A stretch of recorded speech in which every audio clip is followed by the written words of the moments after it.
Hi everyone, welcome to square academy. मैं आशुतोष। आज हम लोग क्लास 12th की बात करेंगे और ये पार्ट 2 होगा मैट्रिसेस के।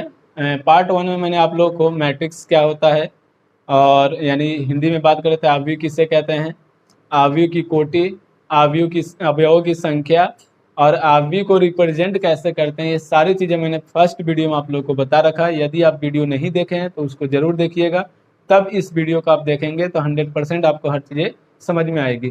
फर्स्ट वीडियो में मैंने आपके 3 एग्जाम्पल भी सॉल्व करा रखे हैं। आज हम लोग स्टार्ट करेंगे इसमें टाइप्स ऑफ मैट्रिसेस या टाइप्स ऑफ मैट्रिक्स। तो आव्यूह के प्रकार स्टार्ट करेंगे। इसकी डेफिनेशन आपसे कहीं नहीं पूछा जाता है कि आव्यूह के डेफिनेशन यानी टाइप्स ऑफ मैट्रिक्स का डेफिनेशन वगैरह क्या होगा। सिर्फ आप समझ लीजिए, डेफिनेशन में बोल दूंगा, आप उसको नोट कर लीजिएगा, आपके काम आएगा डेफिनेशन समझने के लिए। ठीक है, तो चलिए स्टार्ट करते हैं हम लोग टाइप्स ऑफ मैट्रिसेस। देखिए, टाइप्स ऑफ मैट्रिसेस यानी आव्यूह के प्रकार में पहला आपका हेडिंग क्या हो जाएगा, आपका पहला हेडिंग होगा स्तंभ आव्यूह।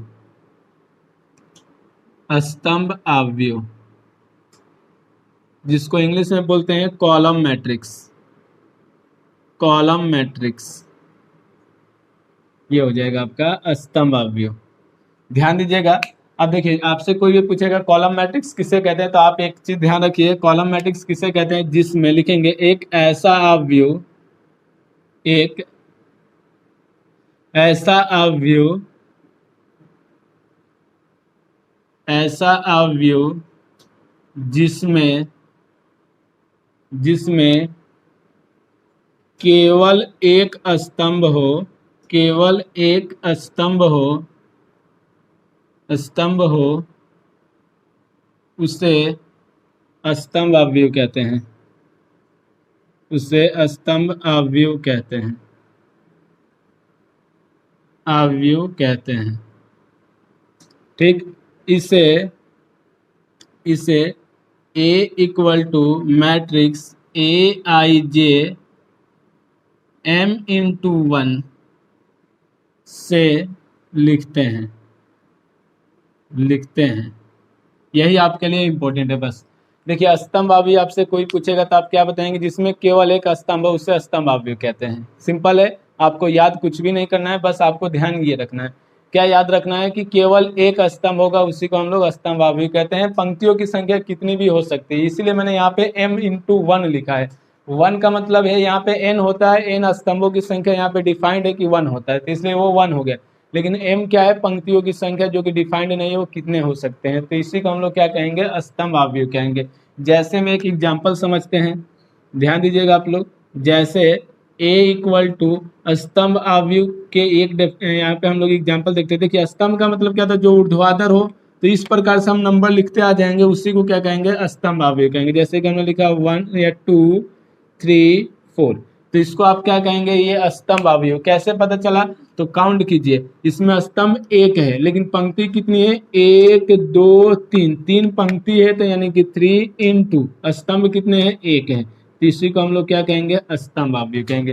क्योंकि यहाँ पे स्तंभों की संख्या 1 है और पंक्तियों की संख्या कितनी भी हो सकती है, तो ये आपका स्तंभ आव्यूह कहलाएगा। कोई और भी एग्जाम्पल देख लीजिए। जैसे b इक्वल टू, मैं यहाँ पे बात करूँ आपसे, b इक्वल टू 2 6 7 9, तो ये क्या कहलाएगा, आपका स्तंभ कहलाएगा। यानी कि नंबर को आपको क्या करना है, संख्या को ऊर्ध्वाधर लिखते हुए चले आना है। तो ऊर्ध्वाधर आप कहीं तक जाएंगे तो वो एक ही पंक्ति यानी स्तंभ होना चाहिए, उसी को हम लोग क्या कहेंगे, स्तंभ आव्यूह होना चाहिए। नहीं कि 2 स्तंभ हो जाए, एक होना चाहिए केवल। तो इसमें देखिए पंक्ति कितनी है, तो 1 2 3 4, 4 पंक्ति है, स्तंभ 1 है, तो इसको भी हम क्या कहेंगे, स्तंभ आव्यूह है। तो जल्दी से इसको आप नोट कर लीजिए कि स्तंभ आव्यूह किसे कहते हैं। आइए, अगला हेडिंग होगा आपका पंक्ति आव्यूह। तो देखिए, पंक्ति में भी कुछ नहीं करना, आपको थोड़ा सा चेंज कर देना है। पंक्ति में क्या होगा, उसके बारे में अगर आपसे बात करें तो कहेंगे आप क्या, कि एक ऐसा आव्यूह जिसमें केवल एक पंक्ति हो उसे पंक्ति आव्यूह कहते हैं। तो दूसरा आपका कौन सा हो जाएगा, दूसरा हो जाएगा पंक्ति आव्यूह। पंक्ति आव्यूह, रो मैट्रिक्स बोलते हैं इसको, रो मैट्रिक्स। तो देखिए, इसमें क्या कहेंगे कि एक ऐसा आव्यूह जिसमें केवल एक पंक्ति हो उसे पंक्ति आव्यूह कहते हैं। तो क्या लिखेंगे परिभाषा इसकी, ऐसा आव्यूह, ऐसा आव्यूह जिसमें जिसमें केवल एक पंक्ति हो, केवल एक पंक्ति हो उसे पंक्ति अवयव कहते हैं, पंक्ति अवयव कहते हैं। इसे A equal to matrix AIJ 1/n। देखिए यहाँ पे एक पंक्ति है, स्तंभों की संख्या डिफाइंड नहीं है, यानी कितनी भी हो सकती है, से लिखते हैं। तो ये हो जाएगा आपका पंक्ति अवयव हो जाएगा। आप देखिए इसका भी एक एग्जाम्पल देख लेते हैं हम लोग। यहीं पे एग्जाम्पल क्या हो जाएगा, पंक्ति आप जानते हो कि क्षैतिज रेखा में लिखते चले जाइए संख्या को, पंक्ति अवयव बन जाएगा। जैसे कि A इक्वल टू हम क्षैतिज में लिखेंगे 2 हो जाएगा, 0 हो जाएगा, 1 हो जाएगा, 4 हो जाएगा, 7 हो जाएगा। ये आप क्या कह सकते हैं कि ये आपकी पंक्ति अवयव, क्योंकि इसमें पंक्ति की संख्या एक है। ये पंक्ति हुआ, स्तंभ कितने हैं, 1 2 3 4 5, तो यहाँ पे लिख सकते हैं 1 इंटू 5। तो 1 इंटू 5 यानी पंक्ति की संख्या 1 है, स्तंभों की संख्या 5 है। तो हमें सिर्फ पंक्ति की संख्या से मतलब है, अगर पंक्ति की संख्या 1 है तो पंक्ति अवयव कहलाएगा। ठीक है, ये आपका एग्जाम्पल हो जाएगा। देखिए तीसरा मैट्रिक्स क्या है आपका, तीसरा इंपॉर्टेंट है, आपके बोर्ड एग्जाम में भी पूछता है। तीसरा है आपका वर्ग अवयव, वर्ग अवयव, जिसको इंग्लिश में बोलते हैं स्क्वायर मैट्रिक्स, स्क्वायर मैट्रिक्स, वर्ग अवयव। अब देखिए आप लोगों ने छोटे क्लासों में पढ़ा होगा वर्ग।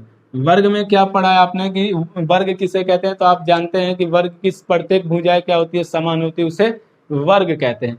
अब मैट्रिक्स में क्या होगा कि जिसमें पंक्तियों की संख्या तथा स्तंभों की संख्या समान होगी, उसी को हम लोग क्या कहेंगे, वर्ग अवयव कहेंगे। तो लिखेंगे, क्या लिखेंगे, इसमें लिखेंगे वह अवयव, वह अवयव, वह अवयव जिसमें जिसमें पंक्तियों तथा स्तंभों, पंक्तियों तथा स्तंभों तथा स्तंभों की संख्या समान हो, अर्थात m इक्वल टू n हो, उसे वर्ग अवयव कहते हैं, वर्ग अवयव कहते हैं। तो आप क्या याद रखेंगे, वर्ग अवयव किसे कहते हैं, जिसमें पंक्ति की संख्या और स्तंभों की संख्या क्या होती है, समान होती है। m बराबर n होता है, ये जरूर याद रखिएगा। m बराबर n डायरेक्ट आपके बोर्ड एग्जाम में क्वेश्चन बनता है इसके ऊपर कि m इक्वल टू n है तो कैसा वर्ग यानी कैसा अवयव होगा, तो आप क्या बताएंगे, वर्ग अवयव होगा। क्यों, क्योंकि पंक्ति की संख्या और स्तंभ की संख्या समान है। अब देखिए इसको रिप्रेजेंट कैसे करेंगे, तो लिखेंगे इसे A equal to matrix AIJ m into m से व्यक्त करते हैं, क्योंकि यहाँ पे n m के बराबर है, इसलिए m क्रॉस m आ रहा है। जैसे में एग्जाम्पल देख लीजिए, इसका एग्जाम्पल देख लेते हैं। इसका एग्जाम्पल क्या हो जाएगा, तो एग्जाम्पल मैट्रिक्स में देखेंगे वर्ग अवयव में A इक्वल टू, यहाँ पे हम एक वर्ग अवयव बना रहे हैं 2 4 6 9। अब देखिए इसमें पंक्ति की संख्या गिनिए कितनी है, पंक्ति की संख्या करेंगे तो 1 2, 2 पंक्ति है तो यहाँ पे लिखेंगे हम लोग 2 इंटू स्तंभ गिनिए 1 2, स्तंभों की संख्या कितनी है, 2। आप देख सकते हो 2 गुने 2 आ रहा है, यानी कि 2 गुने 2 का मतलब क्या है, दोनों की संख्याएं बराबर है, 2 इसमें भी है 2 इसमें भी है, तो ये क्या कहलाएगा, वर्ग अवयव कहलाएगा। इसी प्रकार से एक और एग्जाम्पल देखते हैं। अगर B इक्वल टू कोई और मैट्रिक्स ले लेते हैं, यहाँ पे आपका 3 हो गया, आपका 0 हो गया, 1 हो गया, 2 हो गया, 0 हो गया, 7 हो गया, 9 माइनस का 7 माइनस का 6। अब देखिए इसमें भी काउंट कीजिए पंक्ति की संख्या कितनी है, तो पंक्ति देखेंगे आप लोग तो 3 है। देखिए 1 2 3, पंक्तियों की संख्या कितनी है, 3 है, स्तंभों की संख्या 1 2 3, तो 3 हो जाएगा। तो आप बता सकते हो कि ये क्या है, आपका वर्ग अवयव, क्योंकि 3 गुने 3 है, इसमें 2 गुने 2, पंक्ति और स्तंभों की संख्या आप देख सकते हो 3 गुने 3 और उसमें 2 गुने 2 है, तो ये क्या कहलाएगा, आपका वर्ग अवयव कहलाएगा। जल्दी से आप इसको नोट कर लीजिए। चलिए आइए चौथा पॉइंट देखते हैं हम लोग, विकर्ण अवयव। चौथा पॉइंट हो जाएगा आपका विकर्ण अवयव। यही वर्ग अवयव से ही आपका क्या बन जाता है, सारणिक बनता है। यहीं से आपका ये चैप्टर बन गया है सारणिक, जो कि आगे चल के पढ़ना है 4 चैप्टर है। जितने भी सारणिक में आप हल करेंगे क्वेश्चन, सारे वो वर्ग अवयव में ही रहते हैं। तो यहीं से बना है एक चैप्टर आप लोग का। चलिए हम लोग चौथा पॉइंट देखेंगे। चौथा पॉइंट आपका क्या हो जाएगा, विकर्ण अवयव। विकर्ण अवयव बहुत ही इंपॉर्टेंट है, इसमें बच्चों को बहुत ज्यादा कंफ्यूजन होता है और ये आपके बोर्ड एग्जाम में आता है। देखिए तीसरा से चालू जितने भी आएंगे वो सारे आपके बोर्ड एग्जाम में आते हैं, पूछा जाता है ऑब्जेक्टिव में 1 नंबर में। विकर्ण अवयव किससे कहते हैं, तो देखिए विकर्ण को पहले तो इंग्लिश में बोलते हैं डायगोनल, डायगोनल, डायगोनल मैट्रिक्स। देखिए विकर्ण आप जानते हैं वर्ग में विकर्ण होता है। आपको एक बार मैं फिर से रिवाइज करा देता हूँ। आप लोगों ने छोटे क्लास में देखा होगा, वर्ग है ये एक, मान लेते हैं यहाँ पे वर्ग है, तो ये आपका क्या कहलाता है, विकर्ण कहलाता है। ये क्या कहलाता है, आपका विकर्ण कहलाता है। इसी प्रकार से इसमें भी होगा। तो लिखेंगे एक ऐसा वर्ग अवयव, देखिए ध्यान दीजिएगा, लिखेंगे एक ऐसा वर्ग अवयव, एक ऐसा वर्ग अवयव, वर्ग अवयव, वर्ग अवयव जिसके जिसके मुख्य विकर्ण, जिसके मुख्य विकर्ण के अवयव, मुख्य विकर्ण के अवयव, अवयव के अतिरिक्त, के अतिरिक्त अवयव शून्य हो, शून्य हो, उसे विकर्ण अवयव कहते हैं। उसे विकर्ण अवयव कहते हैं, अवयव कहते हैं। ये हो जाएगा, यानी कि विकर्ण के, मुख्य विकर्ण के अवयव के अतिरिक्त सारे अवयव क्या होंगे, शून्य होंगे, उसी को हम लोग क्या कहते हैं, विकर्ण अवयव कहते हैं। अब देखिए ये इंपॉर्टेंट है आपका विकर्ण अवयव। जैसे यहाँ पे एक एग्जाम्पल देखते हैं, ध्यान दीजिएगा, बहुत इंपॉर्टेंट है ये। ए इक्वल टू, हमने एक एग्जाम्पल लिया यहाँ पे ध्यान दीजिएगा आप लोग, 2 0 0 3। तो आप देखेंगे कि ये विकर्ण बनता है, ये आपका क्या बन रहा है, विकर्ण बन रहा है। तो ये अवयव आपके क्या कहलाएंगे, यानी कि इनके अलावा, इन अवयवों को छोड़ के, 2 और 3 को छोड़ के बाकी शून्य होना चाहिए। तो ये क्या कहलाएगा, आपका विकर्ण अवयव कहलाएगा। जैसे में ये 2 गुने 2 का था। एक और देखते हैं, b इक्वल टू, कोई और एग्जाम्पल लेते हैं आपके, हम यहाँ पे -1 0 0 0 2 0 0 0 6। तो ये आपका 3 गुने 3 का है, तो ये क्या कहलाएगा, आपका विकर्ण अवयव कहलाएगा। ये क्या कहलाएगा, आपका विकर्ण अवयव कहलाएगा। ध्यान रखेंगे ये। अब देखिए एक और एग्जाम्पल देखते हैं, एक और छोटा सा एग्जाम्पल हम लोग देखते हैं। c इक्वल टू, एक और एग्जाम्पल देखते हैं, जैसे कि आपका 0 2 3 0। अब ये बताइए विकर्ण अवयव है या नहीं है। आप लोग जल्दी से वीडियो को पॉज कीजिए और कमेंट बॉक्स में कमेंट कीजिए कि क्या ये विकर्ण अवयव है या नहीं है। तो ये जल्दी से कमेंट कीजिए। तो देखिए आप देखेंगे कि ये वाला भी तो आपका विकर्ण बन रहा है, ये भी आपका क्या बन रहा है, विकर्ण बन रहा है। तो बहुत से बच्चे क्या कमेंट करेंगे कि यस सर ये विकर्ण अवयव है, लेकिन गलत है बेटा। गलत इसलिए है क्योंकि मैंने यहाँ पे एक वर्ड लिखवा रखा है कि मुख्य विकर्ण के अवयव, यानी कि मुख्य विकर्ण के अवयव। तो मुख्य विकर्ण किससे कहते हैं, यानी कि जिसका स्टार्टिंग पॉइंट 0 नहीं होना चाहिए। स्टार्टिंग अवयव क्या होना चाहिए, कोई ना कोई संख्या होनी चाहिए। जैसे कि यहाँ पे देखिए 0 आ रहा है, यहाँ पे देखिए संख्या आ रही है, यहाँ पे संख्या आ रहा है, तो इसका मतलब ये विकर्ण अवयव कहलाएगा। लेकिन जैसे पहला अवयव अगर 0 आता है तो वो अवयव विकर्ण अवयव नहीं कहलाता है, फिर वो आपका गलत हो जाएगा। तो आप ये यहाँ पे क्या कहेंगे कि ये विकर्ण अवयव नहीं है, नहीं है। ठीक है, चलिए अगला हेडिंग होगा आपका अदिश अवयव। 5वां पॉइंट है आपका अदिश अवयव।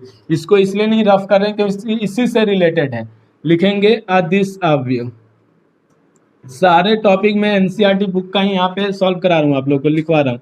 वैसे होते बहुत सारे हैं अवयव के प्रकार, लेकिन आपको वही पढ़ा रहा हूँ जो आपके बुक में है एनसीईआरटी में। तो अदिश अवयव यानी scalar, scalar matrix, scalar matrix. देखिए लिखेंगे इसमें ऐसा यानी एक ऐसा विकर्ण अवयव, एक ऐसा विकर्ण अवयव, विकर्ण अवयव जिसके जिसके विकर्ण के अवयव, विकर्ण के अवयव, विकर्ण के अवयव समान हो, समान हो, उसे समान हो तथा, समान हो तथा शेष अवयव, शेष अवयव शून्य हो, शून्य हो, उसे अदिश अवयव कहते हैं, अदिश अवयव कहते हैं, अवयव कहते हैं। जैसे में देख लीजिए एग्जाम्पल इसका, इसमें मैंने क्या लिखा है कि विकर्ण के अवयव क्या होंगे, समान होंगे, एक जैसा होगा। तो जैसे में एग्जाम्पल देखिए, एक एग्जाम्पल से समझते हैं। a = 2002। अब देखिए यही मैंने लिखा है कि विकर्ण के अवयव क्या होने चाहिए, समान होने चाहिए। अब देख सकते हो यहाँ पे 2 2 आ रहा है, तो यानी कि ये समान है, तो इसका मतलब ये क्या कहलाएगा, आपका अदिश अवयव कहलाएगा। एक और एग्जाम्पल देखते हैं, b = एक और एग्जाम्पल लेते हैं, √3 0 0 0 √3 और 0 0 √3। तो आप इसमें भी देख सकते हो विकर्ण के सभी अवयव क्या है, समान है।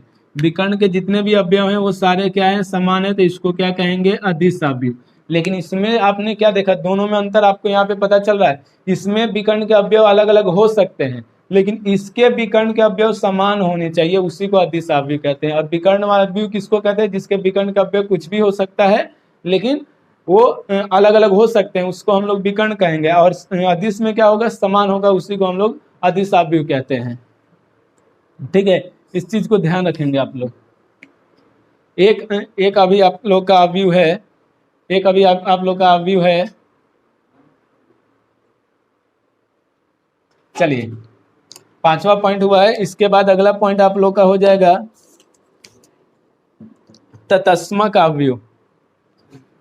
तत्समक अवयव,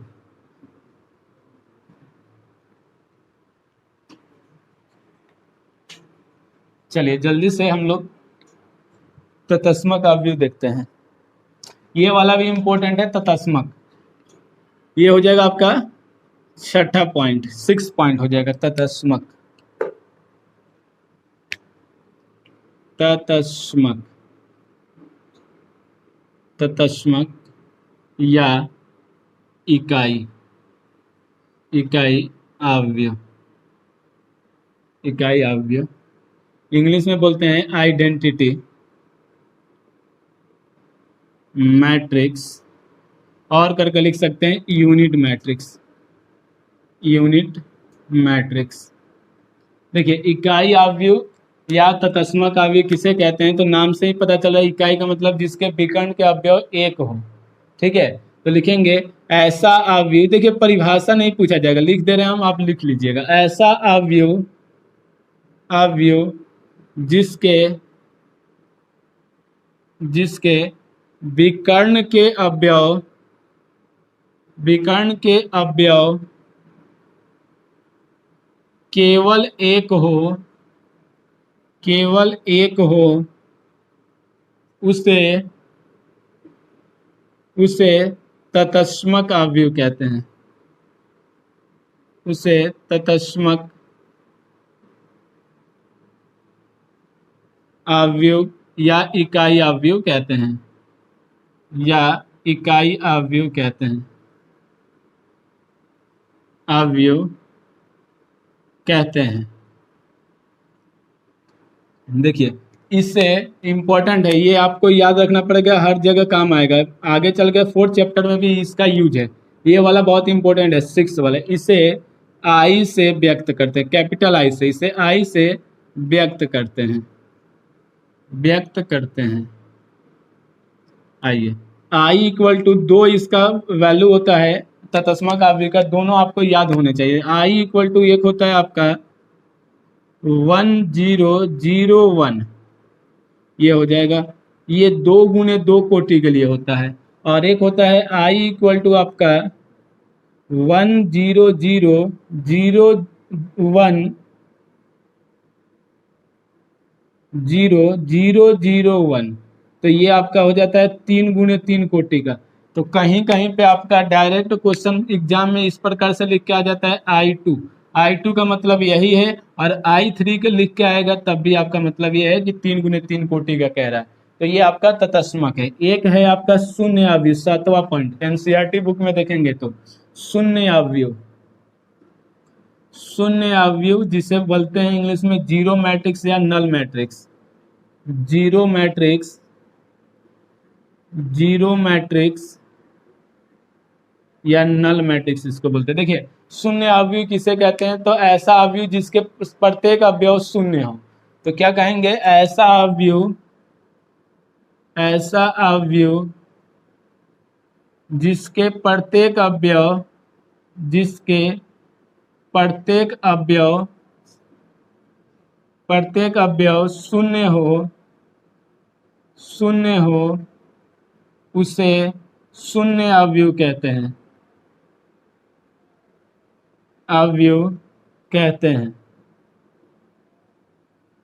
ये हो जाएगा आपका शून्य अवयव। तो जल्दी से आप इसको नोट कर लीजिए। एक एग्जाम्पल देख लीजिए शून्य अवयव का। मैं यहाँ पे लिख देता हूँ, जगह की थोड़ी सी कमी है।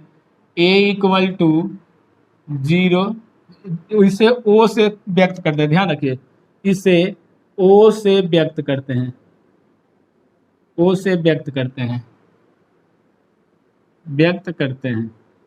जैसे में o इक्वल टू हो जाएगा 0, o इक्वल टू हो जाएगा आपका 0 0 0 0। ये सारे क्या कहलाएंगे, जीरो मैट्रिक्स कहलाएंगे। तो जल्दी से आप इसको नोट कीजिए। अगला हेडिंग आप लोग करेंगे, चलिए, तो ये आपका अगला पॉइंट है अवयव की समानता। इसके बाद हम लोग एक एग्जाम्पल मैंने यहाँ पे नोट कर रखा है, इस एग्जाम्पल को सॉल्व करेंगे। देखिए अवयव की समानता क्या होता है कि जब दो अवयव ले लेंगे आप और दोनों अवयव की तुलना करेंगे। समानता का मतलब क्या होता है, तुलना करना। तो तुलना हम इस प्रकार से करेंगे कि पहले अवयव की जितनी कोटि होगी, दूसरी अवयव की अगर कोटि उतनी ही है तो वो अवयव क्या कहलाएगा, समान अवयव कहलाएगा। तो वही मैंने यहाँ पे पॉइंट लिखा है कि दो अवयव ए तथा बी समान अवयव कहलाते हैं यदि उनकी कोटियां समान हो। तो उनकी कोटियां समान होगी तब। और दूसरा पॉइंट, ए का प्रत्येक अवयव बी के संगत अवयव के समान होगा। जैसे कि एक एग्जांपल से समझिए, अगर हम a इक्वल टू यहाँ पे कोई मैट्रिक्स लिखते हैं 2x 3y, और यहाँ पे हम b कोई मैट्रिक्स लेते हैं और इसमें लिखते हैं 2x 3y, तो आप देख सकते हैं पहला चेक ये करना है कि अगर उनकी कोटि समान है। तो देखिए कोटि 1 2, 2 पंक्ति है, इसमें स्तंभ देखिए 1 2, 2 स्तंभ है। इसमें चेक कीजिए 1 पंक्ति 2 पंक्ति, 2 पंक्ति है, कोटि सॉरी स्तंभ 1 2, 2 स्तंभ है। तो ये दोनों की कोटियां समान हो गई, तो अर्थात ये दोनों अवयव यानी अवयव क्या कहलाएंगे, संगत कहलाएंगे, सॉरी समान कहलाएंगे। और संगत अवयव का मतलब देखिए A11 A11 दोनों 2 2 है, यहाँ पे 3 है, यहाँ पे भी 3 है, यहाँ पे x है, यहाँ पे x है, यहाँ पे y है, तो यहाँ पे y है। तो ये लिख सकते हैं अतः a बराबर b समान अवयव है, समान अवयव है। यही आपका क्या कहलाता है, अवयव की समानता कहलाता है। यही क्या कहलाएगा, अवयव की समानता कहलाएगा। इसी बेस पर एक एग्जाम्पल है आपका, एक और एग्जाम्पल है, 2 एग्जाम्पल है, यानी एग्जाम्पल नंबर 4 हम लोग देखेंगे, उदाहरण नंबर 4। आप ध्यान दीजिएगा, इसको भी हम इसी प्रकार से हल करेंगे। लिखेंगे हल यहाँ पे, और देखिए यहाँ पे ऑलरेडी क्वेश्चन में बराबर का चिन्ह देके दिया गया है, तो आप लिखेंगे अवयव की समानता से। हल में लिखेंगे ये अवयव की समानता के नियम से, समानता के नियम से, नियम से। तो आप इनकी कोटि चेक कर लीजिए, कोटि अगर समान है तो संगत अवयव समान हो जाएंगे। देखिए 1 पंक्ति 2 पंक्ति 3 पंक्ति, तो पंक्तियों की संख्या कितनी हो गई, 3। स्तंभ चेक कीजिए, 1 स्तंभ 2 स्तंभ 3 स्तंभ, 3 स्तंभ है। 1 पंक्ति 2 पंक्ति 3 पंक्ति, स्तंभ चेक कीजिए 1 2 3, 3 स्तंभ है। तो इसका मतलब 3 गुने 3 का बन रहा है, तो ये क्या कहलाएगा, आपका समान अवयव कहलाएगा। तो समान अवयव तो संगत अवयव समान कर दीजिए। संगत अवयव क्या होगा, x + 3 = 0 लेंगे, तो आप देख सकते हैं x प्लस 3 बराबर 0, तो x बराबर आएगा -3। ये हो गया आपका। दूसरा देखिए z प्लस का 4 इक्वल टू 6 लेंगे, तो z प्लस का 4 इक्वल टू 6, तो z इक्वल टू हो जाएगा 6 माइनस का 4, क्योंकि ये इधर जाएगा तो माइनस हो जाएगा, z इक्वल टू 2 आ जाएगा। ये हो गया आपका z की वैल्यू। फिर आप क्या करेंगे, 2y माइनस का 7, 2y माइनस का 7 इक्वल टू इधर कितना है 3y है, तो 3y माइनस का 2। अब देखिए ये 2y है, ये 3y है, तो बड़ा कौन सा है, ये वाला, तो हम इसको इसमें से माइनस करेंगे और इस 2 को इसमें से, तो माइनस का 7 माइनस है ये, तो इधर आके +2 हो जाएगा, 3y माइनस का 2y, यहाँ पे माइनस का 5 इक्वल टू y आ जाएगा। अभी y का मान माइनस का 5 आ गया, माइनस का 6 है, यहाँ पे माइनस का 6 है, बिल्कुल सही है। a-1 और यहाँ पे आपका 3, तो आप यहाँ पे क्या करेंगे, a-1 इक्वल टू माइनस का 3, और ये -1 इधर जाएगा तो प्लस हो जाएगा, तो a इक्वल टू हो जाएगा -3 + 1 यानी कि 2 आ जाएगा। a की वैल्यू कितनी आ गई, -2 आएगा, -2। चलिए नेक्स्ट हम देखेंगे b-3, और ये है, तो b-3 इक्वल टू कितना है, 2b प्लस का 4 है। अब आप देखिए 2b यानी बड़ा होगा, b छोटा होगा, तो 4 को इधर लेके आएंगे, तो -3 माइनस का 4 इक्वल टू 2b माइनस का b, ये -7 इक्वल टू b आ जाएगा आपका। b का मान -7 आ गया। c हमें निकाल लिया, हमने b निकाल लिया, ये निकाल लिया, तो हमसे यही पूछा था a b c x y z का मान ज्ञात कीजिए, तो आपका ये x y z का मान हो गया। जल्दी से आप इसके नोट कर लीजिए, फिर नेक्स्ट एग्जाम्पल हम लोग सॉल्व करते हैं, जल्दी से नोट कीजिए। तो चलिए ये आपका उदाहरण नंबर 5 है, उदाहरण नंबर 4 हमने अभी देखा, उदाहरण नंबर 5 आपके एनसीईआरटी बुक से, जितने भी एग्जाम्पल है मैंने एनसीईआरटी बुक से ही सॉल्व करा रहा हूँ। तो आप इसको भी देखेंगे तो देखिए दोनों इक्वल में दिया, इसका मतलब आव्यूह की समानता का नियम लगेगा यहाँ पे। तो हम लोग क्या लिखेंगे, यहाँ पे लिखेंगे आव्यूह की समानता के नियम से, आव्यूह के समानता के नियम।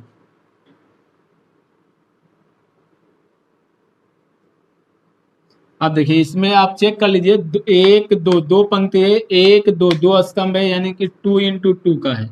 इसको भी चेक कीजिए, 1 पंक्ति 2 पंक्ति 2 है, स्तंभ चेक कीजिए 1 2 2 है, तो कोटि समान तो संगत अवयव समान, यानी कि 2a + b किसके बराबर, 4 के बराबर। तो लिखेंगे यहाँ पे 2a + b = 4 और a - 2b = -3 है, तो a माइनस का 2b इक्वल टू -3। अब आप यहाँ पे देखिए कोई भी अवयव बराबर नहीं है, समान नहीं है, तो हम यहाँ पे क्या करेंगे, इसको समीकरण 1 मान लेंगे, इसको 2 मानेंगे। अब आपने 10th क्लास में पढ़ रखा होगा, इक्वेशन में क्या करते हैं कि किसी एक वेरिएबल को इक्वल बना देते हैं, यानी कि समान बना देते हैं। जैसे यहाँ पे 2 है तो यहाँ पे 2a होना चाहिए था, यहाँ पे b है, यहाँ पे -2b है, यानी कि 2b है, तो या तो ये बराबर हो जाए या तो ये वाला बराबर हो जाए। तो किसी को भी बराबर करके आप क्या करना है, समीकरण को अगर इसको बराबर करेंगे तो जोड़ देंगे, घटाएंगे समीकरण को, अगर इस b को बराबर करेंगे तो जोड़ते हैं। तो आप यहाँ पे a को बराबर करिए, तो हम लिखेंगे यहाँ पे समीकरण 3 में कितने से मल्टीप्लाई करना होगा, 2 से, क्योंकि यहाँ पे 2a है तो 2 से मल्टीप्लाई कर दीजिए 2 में। तो लिखेंगे समीकरण 2 में, समीकरण 2 में 2 से गुणा करने पर तथा 1 से घटाने पर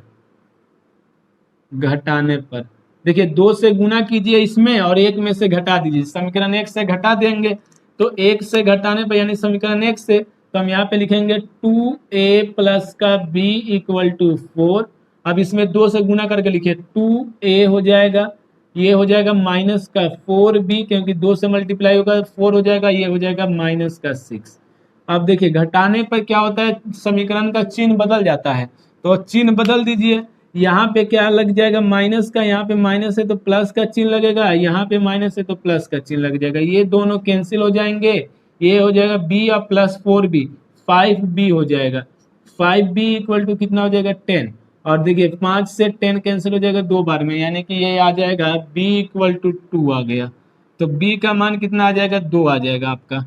आप क्या करेंगे, b का मान इन दोनों में से किसी में रख दीजिए, 1 या 2 में, तो लिखेंगे b का मान समीकरण 1 में रखने पर 1 में रखने पर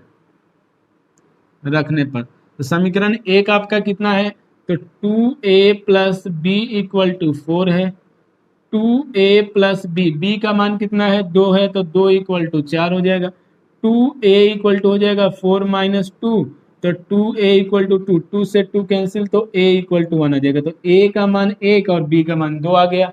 अब हम लोग क्या करेंगे, इसको हल करेंगे इन दोनों को। तो लिखिए 5c, यहाँ पे इधर करेंगे 5c और माइनस का d इक्वल टू 11 है। आप देख सकते हो ये 11 के बराबर है।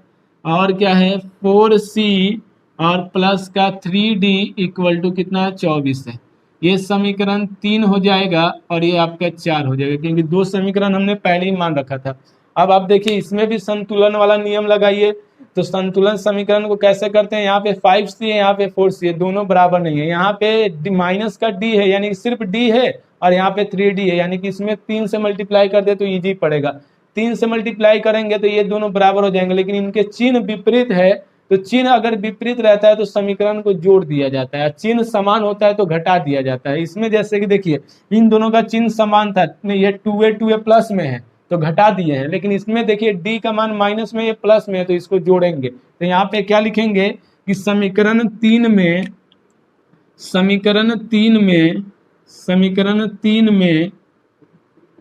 3 से गुणा करने पर तथा समीकरण 4 में घटाने पर, 4 में से घटाने पर, सॉरी जोड़ेंगे, घटाएंगे नहीं, 4 में जोड़ने पर, 4 में जोड़ने पर, क्योंकि माइनस है ये प्लस है तो जोड़ेंगे। अब देखिए इसमें किससे गुना करना है, 3 से, तो 5 में 3 से गुना करेंगे तो 15 हो जाएगा। सॉरी पहले आपको ये वाला लिखना पड़ेगा क्योंकि 4 में जोड़ना है। 4 वाला समीकरण पहले आएगा, 4c प्लस 3d बराबर 24 पहले आ जाएगा। अब इसमें गुना कीजिए, 5 या 15, 3 से गुना करेंगे माइनस का 3d, अब बराबर में यहाँ पे 11 में 3 से गुना तो 33 हो जाएगा। अब देखिए ये दोनों कैंसिल, क्योंकि जोड़ते हैं तो चिन्ह नहीं बदलता है। ये हो जाएगा आपका 19c बराबर 57, जोड़ लीजिए, 4 3 7 3 2 5 7, 19 के टेबल में 57 3 बार में आता है तो c का मान 3 आ जाएगा। c का मान समीकरण 3 में रख दीजिए। c का मान समीकरण 3 में रखने पर, समीकरण 3 में रखने पर तो समीकरण 3 में रखेंगे तो इधर का मैं रफ कर दे रहा हूँ, इधर का आप लोग नोट कर लिए होंगे, इस साइड का। चलिए मैं इधर साइड में रफ कर दे रहा हूँ।